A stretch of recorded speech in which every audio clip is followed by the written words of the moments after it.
science prowess too. The three of us decided to take this initiative to create Silicon Valley Teen Tech Talks, otherwise known as SVTTT, to address this once and for all. Our mission statement is that we strive to inspire the next generation of talented youth by providing talks from people in our community. SVTTT has covered many topics made possible with applications of various technologies.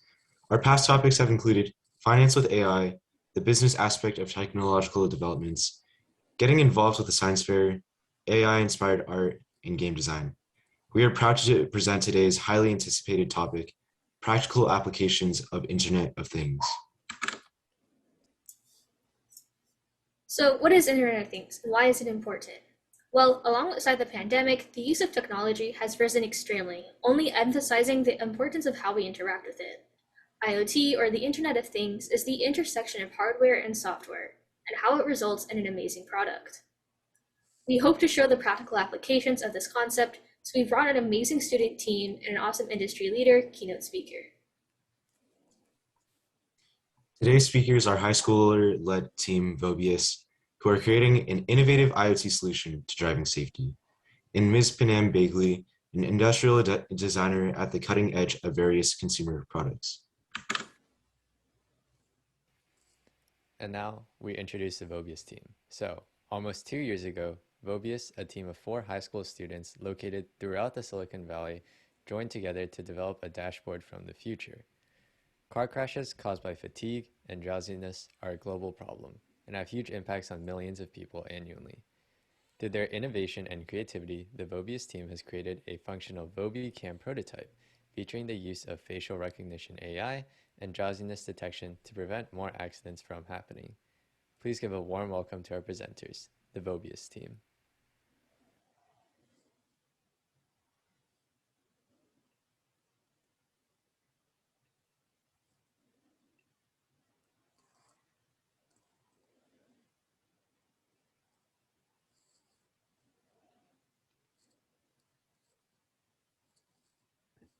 Hello, I'm Sunny.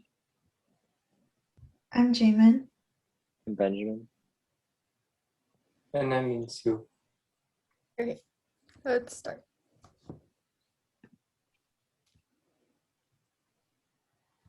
Wait, yeah. Okay. Imagine getting off work late. Hungry and tired, you slump to your car to drive home as soon as possible. While on the road, your eyelids get heavy and you nod off. The taillights of the truck in front of you grow bigger and bigger until... Stop. Let's back up. What if we had VobiCam installed in the car? Hi, my name is Benjamin. My name is Jamin. My name is Sunny. My name is Minsu. And we are Vobius. Dedicated to bestowing upon everyday drivers a safer driving experience, Vobius pushes the boundaries to research and develop innovative safety features using personalized AI. More than 328,000 drowsy driving-related crashes occur annually in the US, according to a study by the AAA Foundation for Traffic Safety. This results in 109,000 injuries and 6,400 fatalities. Furthermore, fatigue-related crashes cost society $109 billion annually, which is more than the GDP of 153 countries in 2019. To solve this issue, we came up with the VobiCam. We chose to use a Jetson Nano instead of a phone app to enable offline usage, ensuring user privacy and access in remote areas. Also, many phones are not powerful enough to run our AI models.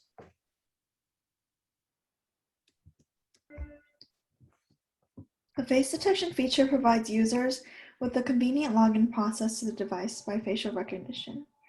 At the same time, analyzing the user's face customizes our models to each face, removing potential bias on facial features such as eye shape or color. Also, when the driver is distracted, for example, if they are looking down at their phones, the screen will flash red. Our next feature forms the core of our product, drowsiness detection. The most prominent issue with drowsiness detection is an unreliable accuracy. We tackled this issue by using a base model with a high accuracy and building a personalized AI. First, we used a recurrent neural network model from Professor Athethos from the University of Texas, which boasts an accuracy of 82%, surpassing all other methods of detection. This model was trained with a diverse group of participants of different ethnicities and some with glasses.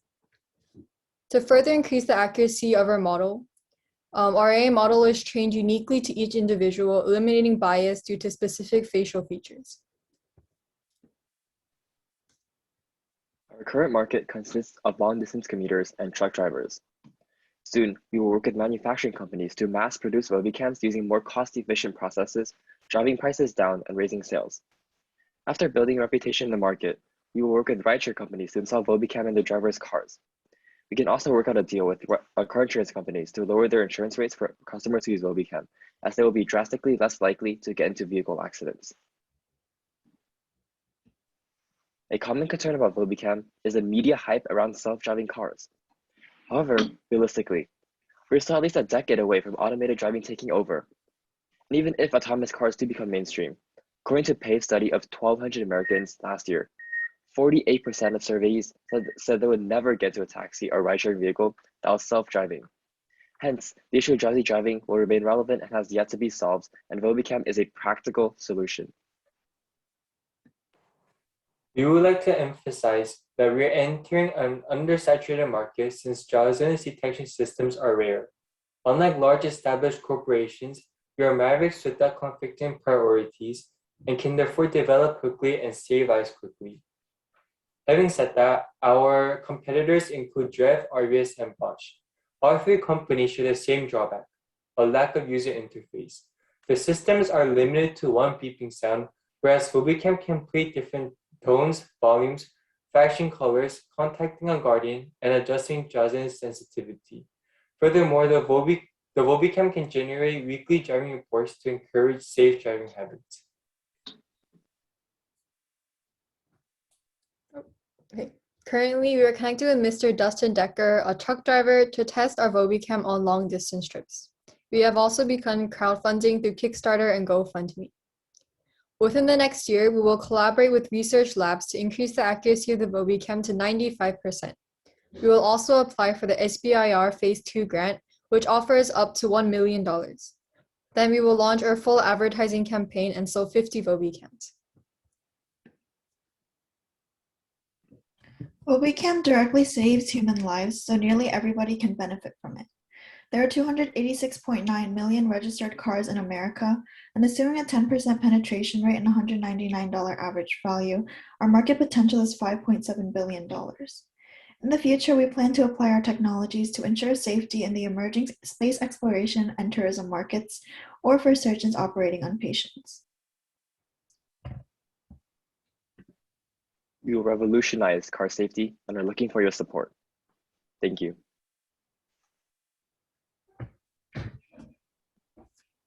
Oh, okay. Well, Mr. Homa was already a little ahead, but I'm going to hand it off to Juno before we get to the next segment.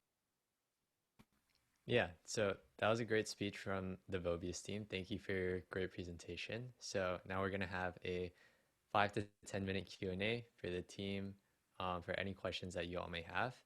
And so feel free to type your questions in the chat or say them out loud. And it looks like we have one question already. So, do you need an illuminator to the driver's face in order to get good images of the driver? Yes, at the moment we do need an illuminator to get the driver's face. This works best in daylight. However, working on using like other types of cameras, like infrared cameras, which can work in nighttime, and also with like if the driver is wearing sunglasses, those are points that we're considering and working on right now. Thank you for the question.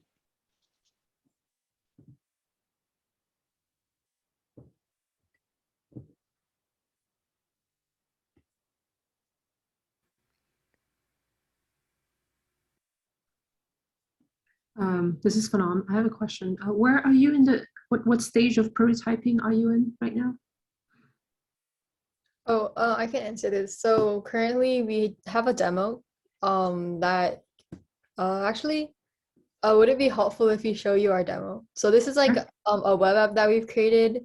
We still need to like put it into the hardware so we can like make it, we can create a portable server that all the users can carry around in their cars.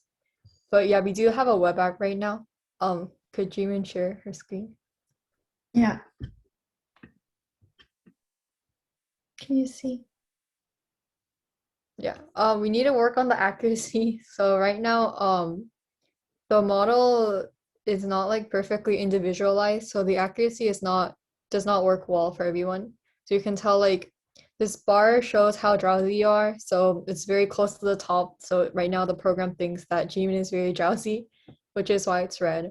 And then if she becomes like less drowsy, then the bar will like become shorter and the color will change. And then the bottom left shows the number of blinks. So like if she blinks, the number will go up. And what does the driver see? Let's say they get drowsy, they get tired. What kind of sensory experiences are they receiving from your system?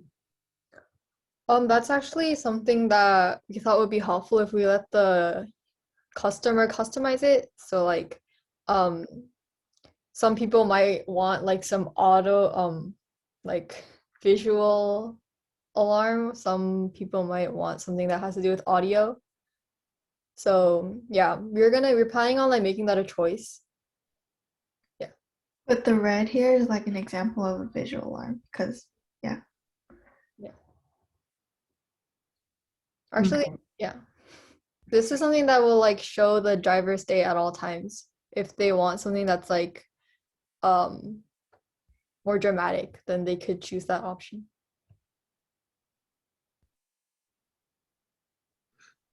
Yeah, I okay. have some demo video. Oh, sorry. Oh yeah, I think the demo video would be super cool to watch just for everyone in general if possible. Oh yeah, we could do that. Yeah, there are a few demo videos on our website.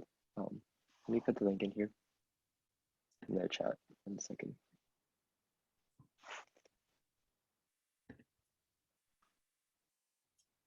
So when it comes to customization of any system, you have to strike the balance between letting people find what works for them, but also having control over how you brand the experience as a company.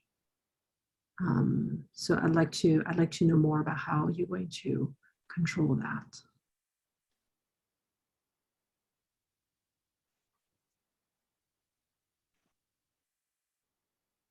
I think Jimmy can answer this, or Minsu.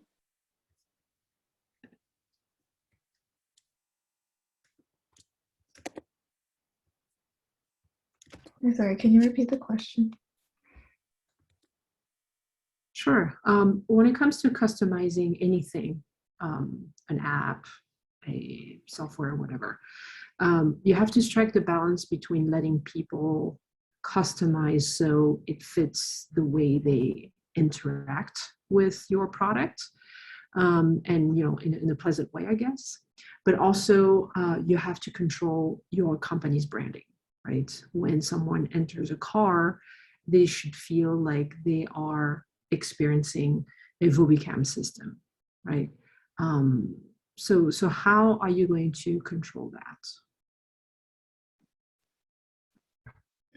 I think in terms of like the balance that you talked about, if we have like certain like we're trying to consider that some people might not having like an audible alarm every time they were like seen as drowsy, especially if it's a false positive. So yeah, we thought about that situation and decided that we wanted to leave it as like customizable, but we would give them like 3 choices and they could choose, for example.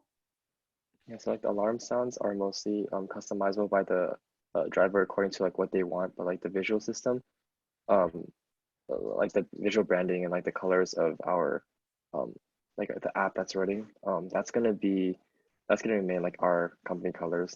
So that will maintain our branding standards. Okay, sounds good. Thanks. Thank you.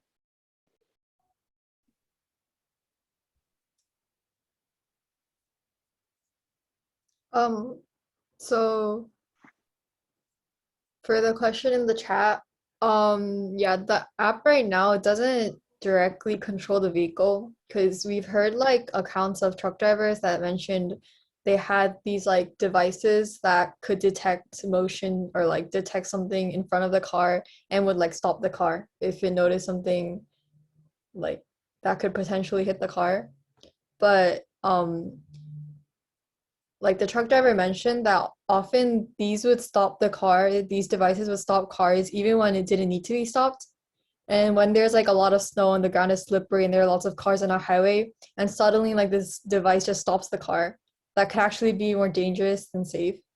So we decided that we're not gonna do that. It's just gonna be something that like affects the driver.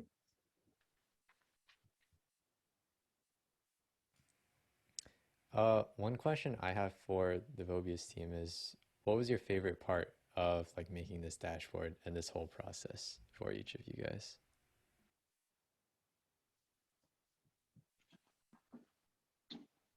Oh, for each of us? Okay.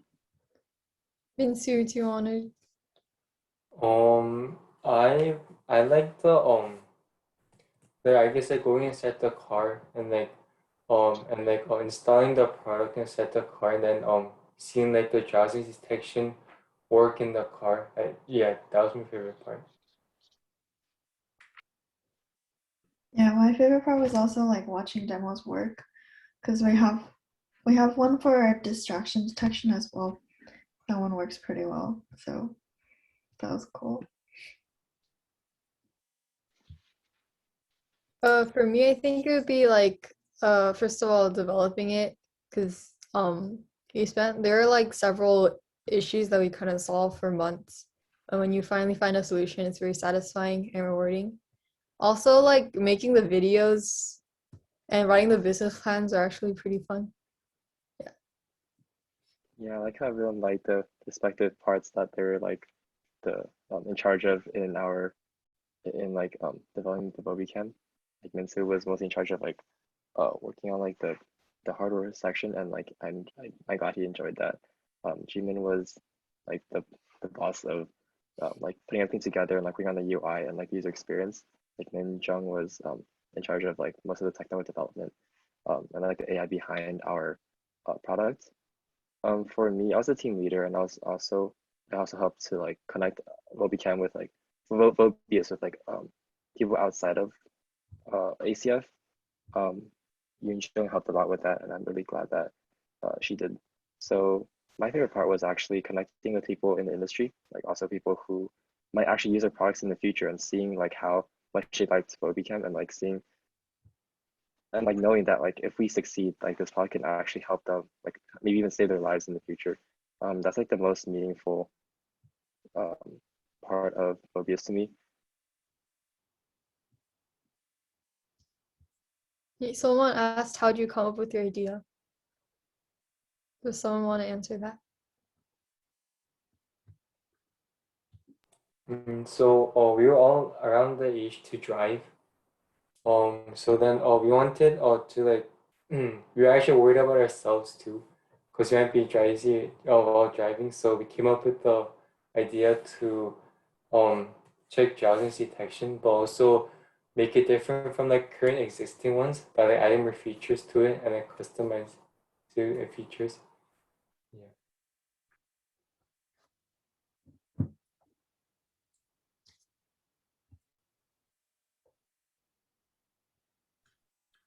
It looks like there's one more question in chat. And this is probably going to be the last one that we're taking because we want to fit the whole event in an hour. But I'll just read out the question out loud. Does it alert to the only driver? Does it only alert to the driver or to other cars around the driver who have the same product? I can respond to the first part. Someone else can take the second. Um, so we actually haven't thought about this yet. This is a really good question. Thank you for bringing this up. We were mostly like focusing on working like making this product for a single driver, but like now that you brought up the point of like having different, if like multiple cars are using, multiple drivers are using Webcam, then we can have them be connected. It's kind of like Tesla vehicles. That's a really good point. So that's something that we would work on. Thank you.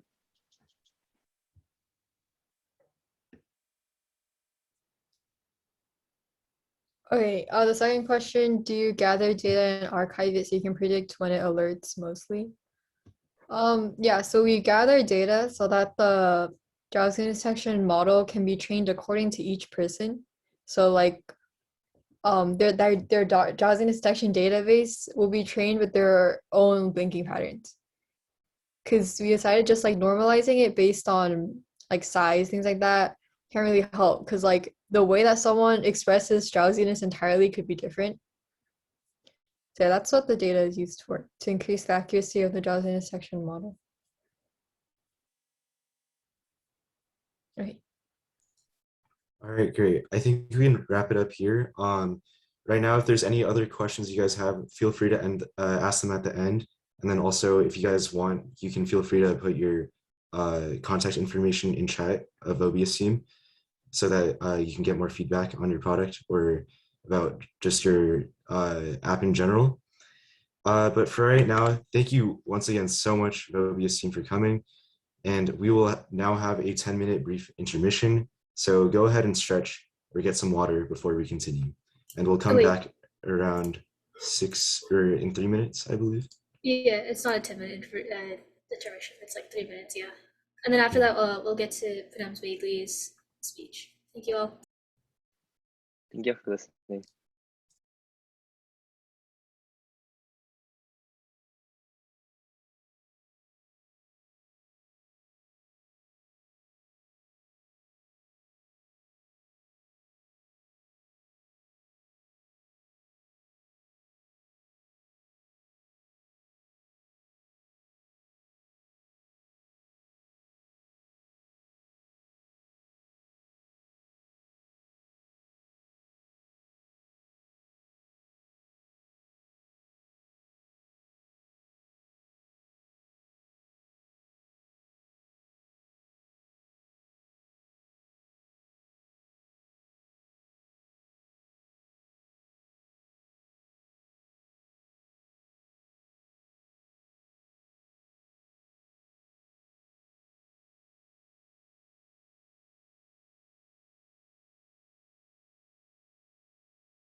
All right, welcome back, everyone. I'll let you know, I'll let you everyone just first of all get a second to get settled so that so I'll maybe like wait like a few seconds right now.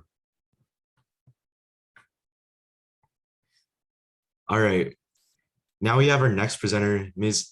Fanam Bagley. I'll hand it over to Basil to introduce her. Yeah, of course. So, hold on. Ms. Bagley is currently a founding partner and creative director of Nonfiction, a creative design company that aims to turn science fiction into reality for a better future. Her clients range from Intel, Comcast, Facebook, Atari, Philips, Movida, Halo Neuroscience, and Kala Health, and she has over 15 years of experience in the field. She is also very active in the community for speaking and introducing others to her field. So please welcome Ms. Bagley. Thank you, Tasha. Thank you, Justin, everyone, for inviting me to speak today. My name is Fanam Bagley. Like my name and my appearance will not tell you, I am actually from France, but I've been living in the US for 16 years now. I'm currently calling you from Las Vegas, where I'm going to be attending an aerospace conference tomorrow.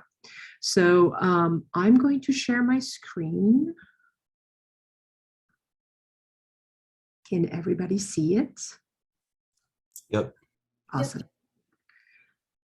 All right, so very happy to be speaking to young people who are curious about IoT, curious about technology. So today's talk is about meaningful and transformative IoT. What I'm going to be focusing on today is some examples of the work that we do. You'll see the focus is mainly on wearables, which is one of our specialties. But before we start, you know, because here we're talking to people who are not in college yet, maybe giving you an idea of my my trajectory. So I have a trajectory that's quite unique. Actually, don't know anybody else on this planet who has my background, mainly because I'm interested in everything. I'm that kind of person, right? I didn't get into design because I had a love for design. I actually didn't know what it was. I just started college and went for it. So I grew up in France and went to college and did my first master's in France as well, in a place called Strat, which is a design school outside of Paris. And then I moved in 2003, I moved to Western Denmark and studied industrial design and ceramics at design school in Kolding. Fun fact, I used to live in the town where Lego bricks are from. It's a town called Billund, and there's nothing there other than Legoland. And then in 2005, I moved to the US. I moved to Houston, Texas, 1 week before Hurricane Katrina. That was an interesting welcome. I studied, I got my second master's in space architecture at the University of Houston in a department called Sasakawa International Center for Space Architecture. And I'll tell you in a second what space architecture is. And then finally in 2014, I kind of like went to school on the side to learn traditional leather crafting. So you can see like my background is like all over the place, like very technical, very crafty, you know, very, you know, technology came a little bit later due to the fact that I live in San Francisco. But yeah, every aspect of design is interesting to me. And so now I run a company that I named Nonfiction. And the reason why it's called Nonfiction is because what we do is that we turn science fiction into reality. And we do that to create a better future for all. So when I tell people that I do that for a living, a lot of people either don't believe me or think I'm nuts, you know, and it's not completely untrue. You have to have a certain level of delusion to do this kind of work. So I didn't study turning science fiction into reality. This is something that, you know, throughout my career, I was able to refine to the point where this became my life mission. And I was able to align clients, skills, a team, and understanding of technology and engineering to the point where I could practice this every day of my life. So the type of disciplines that we practice here at Nonfiction cover strategy. So a company comes to us and wants us to figure out what to do about their future. That's what strategy is. Industrial design is the design of hardware products, specifically for mass manufacturing. Branding, the way a brand appears to their audience or to stakeholders is incredibly important. So I mentioned earlier space architecture. That is the design of spacecrafts and habitats on the moon, Mars, and other celestial bodies. So that's my specific specialty. Engineering. So we practice different types of engineering, mechanical engineering, electrical, firmware, all in support of the IoT or wearables or other kinds of products that we design. And then finally, we do systems design. So think about transportation system, educational systems, anything that's is the merging of the physical, the digital, and experiential. That's the kind of thing that we do. So there are kind of like no limits to the type of work that we do, as long as we're doing it for the very first time. So I wanted to show you an image of what our team looks like. We're an extremely diverse group of people. We come from I don't know how many countries at this point, probably 8 different countries. We speak like 12 different languages. And that's incredibly important when you're developing IoTs or anything related to technology, because we need to understand how different people all over the world or with different backgrounds or relationship with technology react to a color, react to a shape, react to an experience. And so asking each other constantly if an idea is the right way to go is so incredibly important. Not only our team is diverse, also the clients we work with are diverse. You can see all the countries where our clients come from. Because we work on different continents, we really have to adapt the work that we do to localities, even localities within different countries. And so working with like Tanzania, for example, will be very different from working with Singapore and very different from working with, Toronto or London. So we constantly have these kind of conversations where we fine tune our design so they really fit the environment in which they're going to be used. You can see a few of the clients that we have. You might recognize a couple of logos here. So we work with technology companies, a lot of them in the Bay Area, which is where our headquarters are. We do aerospace work. We do healthcare work a lot, fashion even, we work a lot with VC firms. So very, very in line with what's going on with the latest and greatest, since we're working with the future of everything. So now I'm going to jump into a few of the work that we've done. So I'm going to start with a product that may be famous to some of you guys. So these are the Hello headphones. They look like headphones, but really they're not. They do play music just because the headphones were there. But what they do is that they stimulate the motor cortex so you can learn movement faster. So if any of you runs, jogs on the side, you probably experience something after running for 15, 20 minutes where you don't really think about putting one foot after the other, right? The first few minutes is really, really hard, and it gets easier and easier. And there's a point where basically your brain gets into what's called the state of flow. And so the state of flow is when your brain is optimized to do what you want your body to do. And really, you get into the fine tuning and you don't bother your brain with other things. So this device actually gets you in the state of flow very quickly. And that's very important for anybody who's training at high levels like athletes. So here you can see the USA team in cycling using our products. A lot of professional teams have used our product, the 49ers in San Francisco, the Warriors, who else is playing our a bunch of like triathletes are using our products. So all of this is to shave, tens of seconds off of their performance. Because when you think about the Olympics right now, yes, training and talent is a lot of things, but also integration of technology into their training is so incredibly essential to make the difference between a silver and a gold medal. And so part of this product is to use it with an app and really understanding how your physical performance is evolving. So the way it works is that you have those little nibs that are right underneath the band here. And that's why this product looks like a pair of headphones, because honestly, like, I didn't know where the motor cortex was, primary motor cortex, and most people don't, but everybody knows how to put on a pair of headphones.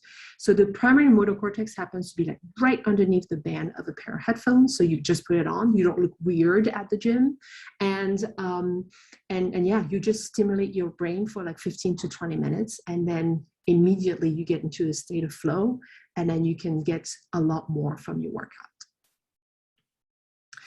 The next product is basically music on the go or sound on the go, but this is a completely revolutionary product in its form factor. So this is essentially a pair of headphones, on-ear headphones without a band. And the way it attaches to the ear seems like magic, right? Because there's no like band in between, there's no wire or anything like that.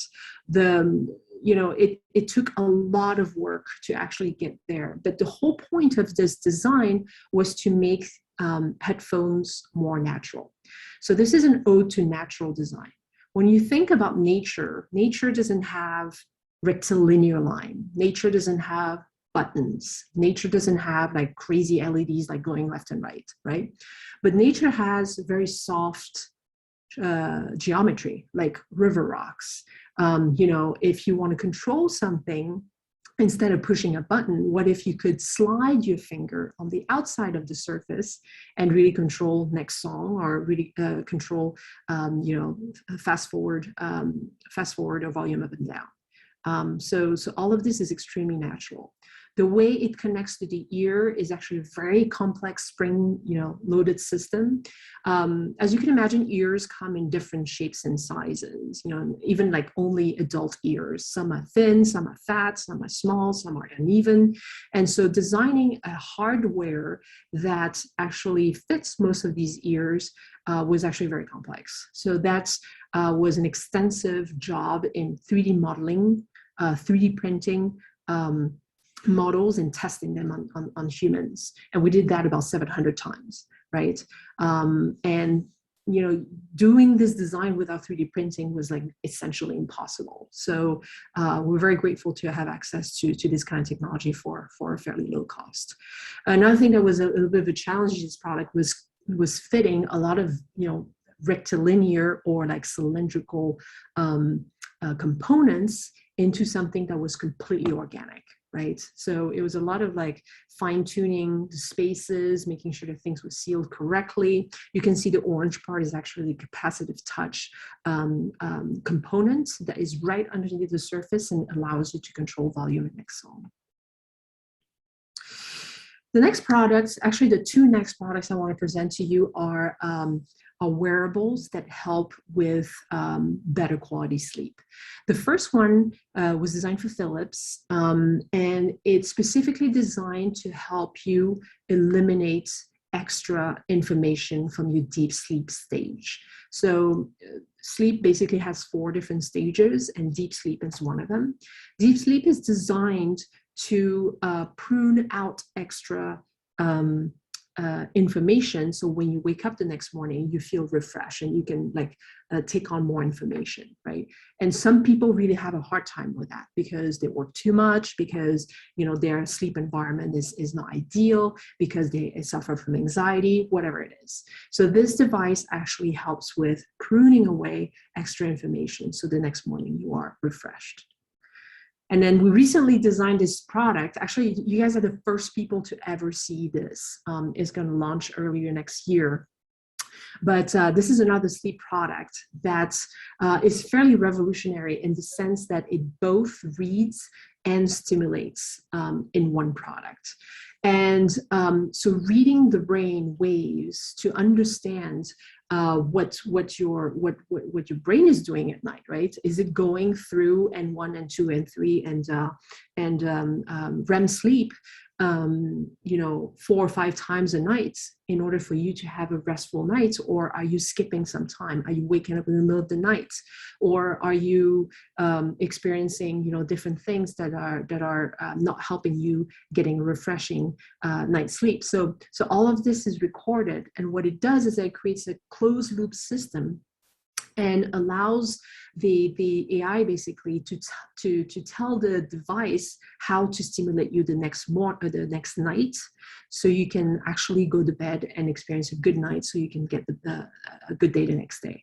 So the best way to know if a sleep product works is to test yourself, on an app at between 9 and 10 a.m. the next morning. That's usually when you're the most alert and you're the most aware of how well you slept the night before. Because a lot of people, do some tests like early in the morning, right after sleeping, being asked by an app, have you slept well last night? Well, nobody is like super awake when they just woke up 5 minutes ago, so who knows?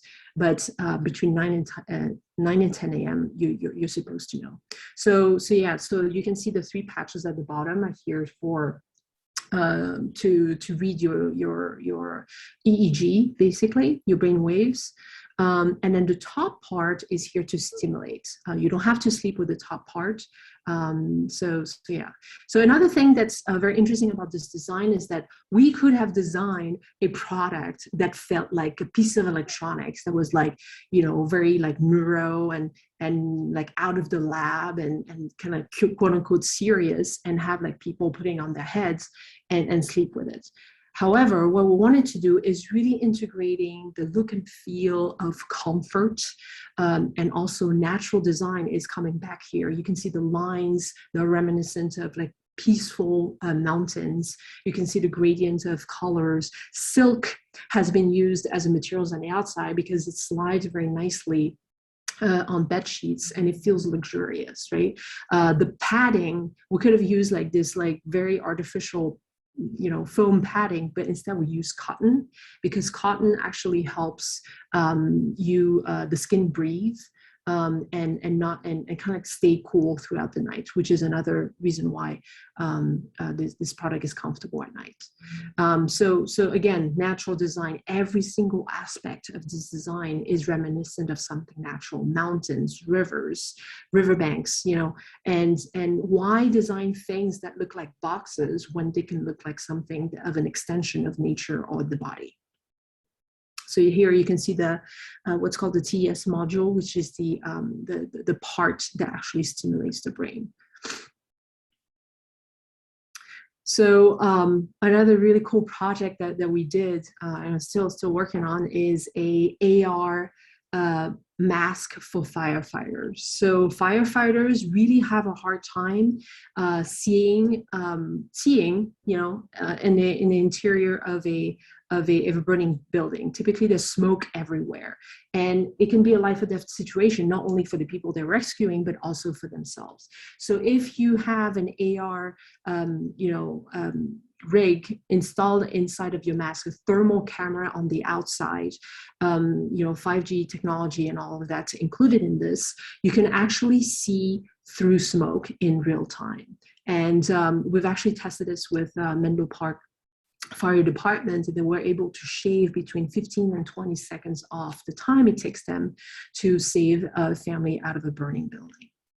So in order to get there, we had to work a lot with firefighters and really understanding what they were willing to do, willing to learn, and willing to integrate into their routine in order to make everybody safer, right? There's the distrust in technology happening with people whose lives are on the line every day, and that's very understandable. So really making sure that every single aspect of the design that we put together is reliable whenever a situation can be dire was very much part of this job. So yeah, it's been really fun working on this.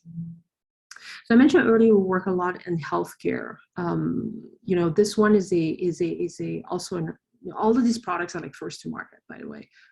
It's kind of like a target we go after as a business. So this is a wearable, a wrist wearable that helps you control your tremors. So some people experience something called essential tremor, where a part of the brain is creating a disruption in the nerve end that's around the wrist. So what we do is that we wear this wearable. It has like 3 different electrodes on it, and it helps people control their tremors. So you can see people tremoring here. They're, writing is difficult, using your computer is difficult, using your phone is difficult. So when you can calm down these tremors using electricity, what it does is that it disrupts the feedback loop between that damaged part of your brain and your wrist.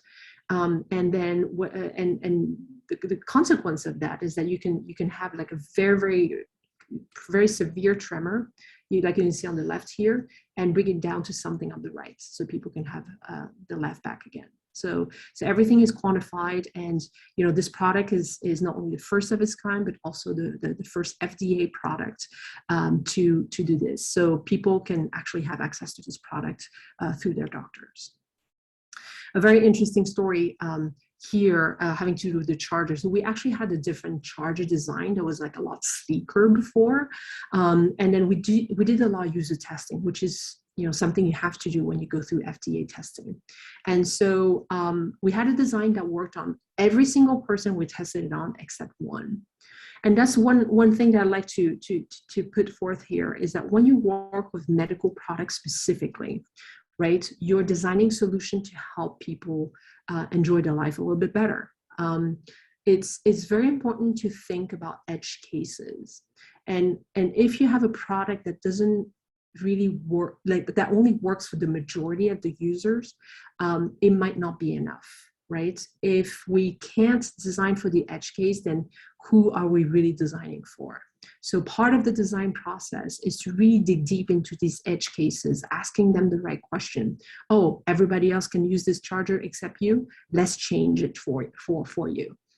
And that's what happened with the man who couldn't use the charger we had originally. We changed the charger, and then he realized that we changed it for him, and that completely changed the relationship that we had with him. And he's been like pretty amazing to work with in order to refine the next generation of this product.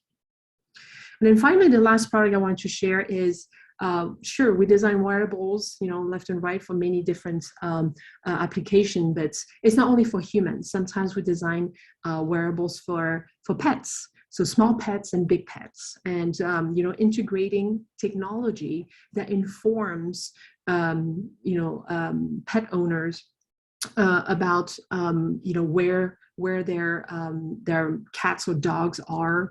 There's a GPS in this, and also getting some warning about when to feed them, when to give them their medication, and things like that. So really having this very reliable system between their pets, if they have one or if they have multiple, and never losing track of where they are or what they need. So that's a system that's like pretty fun, being developed by a company called Scholar, which is a startup based in Kansas City. So what's really cool about the system is also modular. So these cylindrical pieces are actually modules that have different functions. Some of them are linked to GPS, some of them are linked to warnings or very specific kinds of medication timing. So all you have to do is connect and disconnect each modules. These modules also are on the fur side of the dog or cat. So if there needs to be haptics or different kind of reaction or connection, physical connection to the pet, it can be done through these modules as well. So this is, kind of like a small portion of the work that we do. If you want to hear more about the work that we do and how we practice design, or even learn more about a career in design, you can go on our website, on our video series, Future website. So it's future.design. So my partner, who's also my husband, Martis, and myself, we've created 40-something videos where we explain how design works, not the way they teach you in school, because that's actually not that great, and how we think about the future of everything, the future of work, the future of education, the future of space. So if you're curious, please go there, and that's it for me.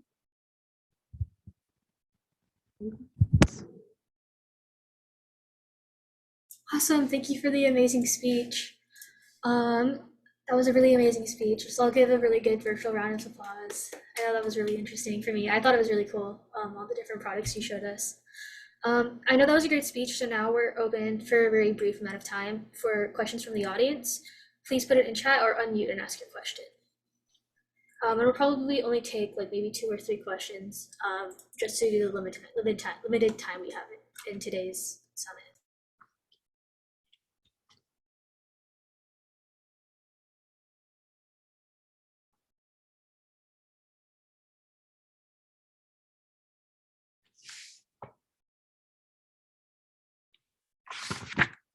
I have a question, Panam. So you have lots of different design, different products serving different, customers, right? Yes. What's your favorite, the product? Like yeah. Yeah, I wouldn't say I have favorites. So I have the kind of brains that really thrive on very complex systems.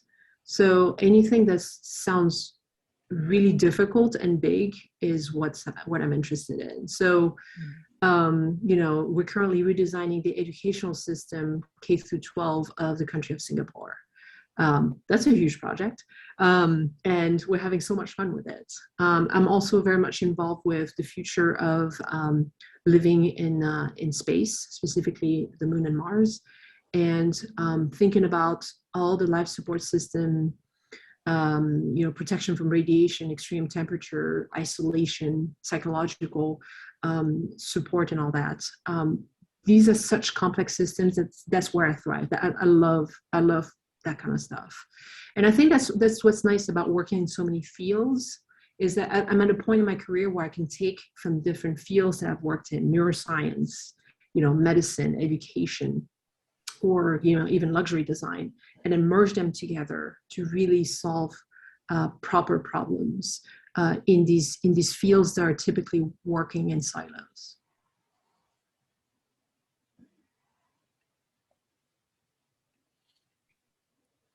Super cool. We have a couple of questions in chat. I think because all of these are really good questions, so I think we might go a little over time with the questions, but that should be fine. Okay, so first from Mr. Ho, he's asking about the Calotio tremor reduction device. Is it approved and in volume production? Yes, it is. You can go to your doctor and ask for it. So right now it works for essential tremors for most patients, obviously because essential tremors hits specific part of the brain. If you have tremors because of a different part of the brain, like, it won't work. So you have to do some tests with your doctors first. They are also in trial to also help with Parkinson's disease patients, which is even more specific. There's also the company is also developing something for postpartum depression, because as they were testing the product, they realized that it was actually fantastic for depression. Very cool. I think from Pragati, we're asking, when you design a product, how much % time goes into designing and testing, and which do you think demands more time? So the specific way we design is along with other disciplines. So I've worked in many different design studios like IDEO, Lunar, all of that. And they separate design, right? You have strategy, that does strategy work, and then it goes into design work, and then it goes into engineering. And I never like that. I need to know what I can do and what I cannot do, how much things cost, how difficult it is to develop, et cetera, from day one.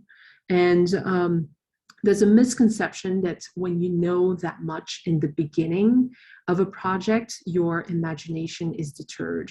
I specifically only hire people who can work that way. It's extremely rare to find, but I need the reality behind the development of a product in order for me to see an end to it, right? Because if we spend months and months developing ideas that nobody can afford developing, that's called a waste of time. right, in my book. But if we're able to reach very far into our imaginations while checking in once in a while and say, well, we can do this, but we can't do that. But what are the other options? That's a very important way, very distinctive way for us to work. But in terms of like timelines, I think it depends on what it is. When it comes to like a lot of the wearables that I showed you today, I would say it takes about 2 to 3 months to design something. It takes longer for highly ergonomic products. For example, the human headphones, the headphones without the band, it took us about 5 months to figure out the ergonomics, because we had to go through so many rounds of prototypes and 3D printings, right? But when something is, a wrist wearables is incredibly, simple, unless you have multiple electrodes that need to be in like very specific places.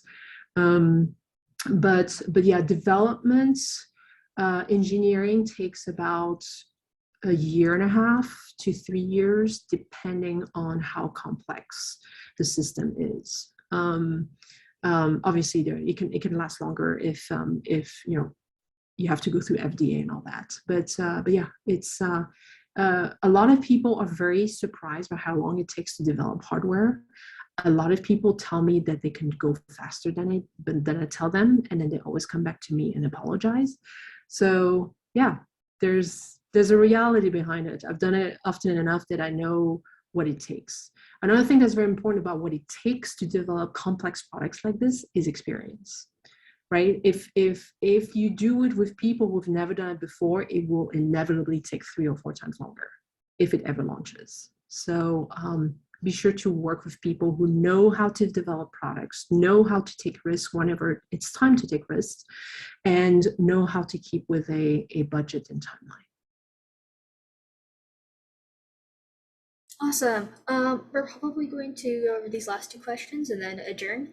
So Jared Lair is asking do you have any internship opportunities for high school students at the moment? So we don't have, and we've never had an internship program, not even for college students. The reason for that is because, so we're still a very small company. We're only like 10, 12 people, depending on the day. And we literally don't have time to sit down with someone and explain to them how it works.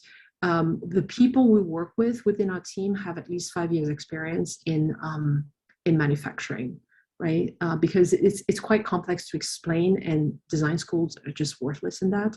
So that's why we're here today.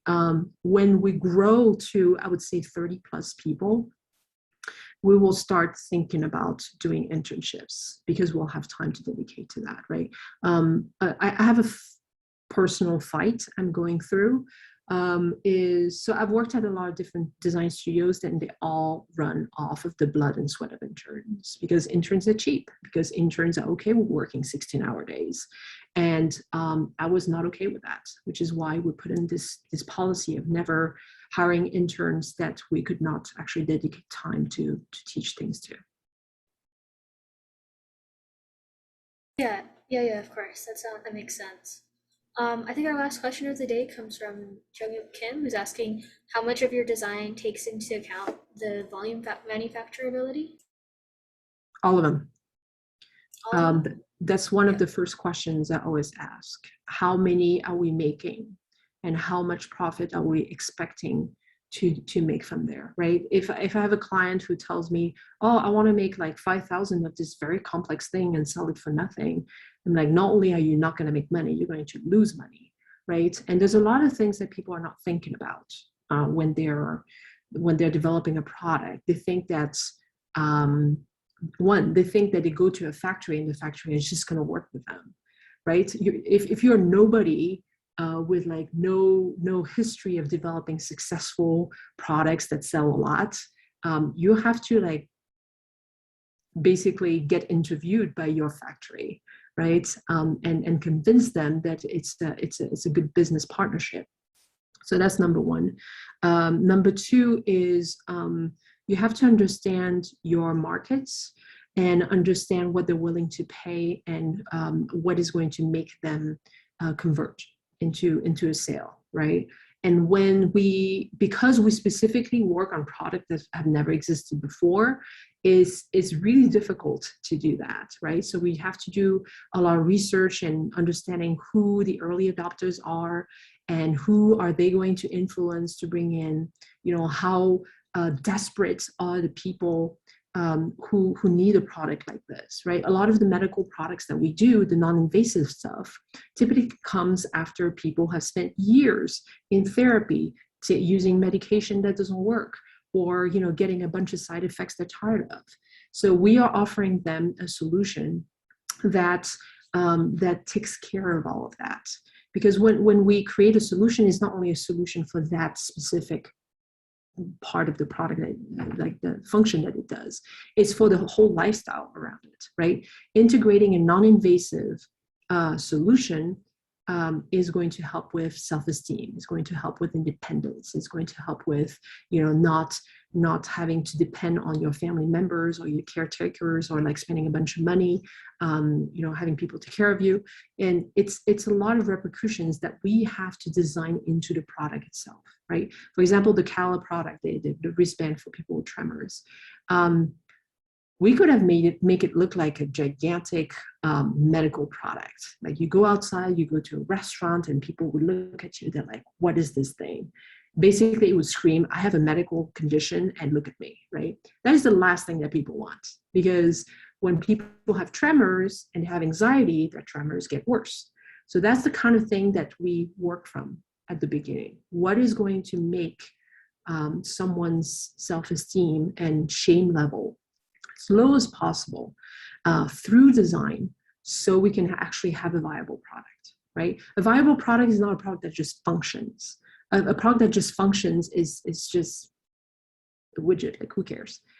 A product needs to have function. It has to have a certain appearance that really fits into people's lifestyle, so they feel good about it, so they feel good about wearing it again and again and get the benefits of it. But finally, you have to think about the value, the short-term value and the long-term value, the value to the people, the value to the company, because they need to make money, and also the value to the planet if it's applicable, right? So all of this is what we think about even before we start drawing the first line of the design of this product. So it's a whole process, and the process changes all the time. But it's really a process about putting the human at the center of it and eliminating as many assumptions as you can, right? You can very easily say, oh, people want this, but do they? You go into their homes and then you realize they don't leave ideally, right? They feel lazy about plugging in a USB-C in a device every night. Everybody would. I forget once in a while doing that with my phone. But if it affects their life every day in a positive way, and then you use everything that's in the ecosystem of an IoT to support that, to say that without this device, my life isn't as good, right? With this device, I experience independence. I experience joy. I experience, a life where I feel like I don't have a disability. That is the future of medicine, right? It's not having to think that you have a disability and just live your life like everybody else. Yeah, of course. Thank you again for your time. I'm sorry that we went so much over time, but I really appreciate all of your thorough answering of the questions and your really amazing speech. I'm going to hand it off to Justin to kind of officially adjourn everything, but yeah, thank you again. Welcome. Thanks, Sasha. And thank all of you so much for coming. And let's hear another round of applause for today's presenters, Vobius and Ms. Bagley. Having speakers like Vobius and Ms.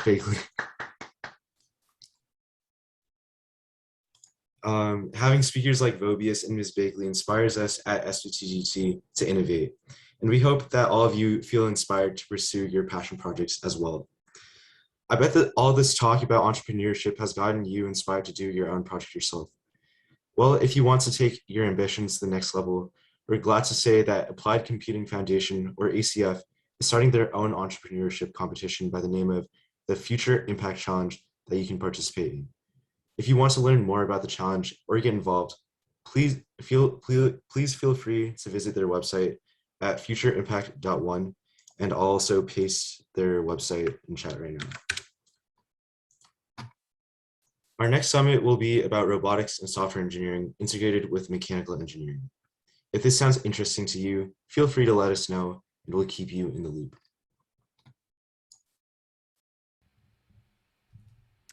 So SVTTT is also adamant to continue to inspire the Silicon Valley youth long after we graduate and become alums. And as upperclassmen, our time is unfortunately limited.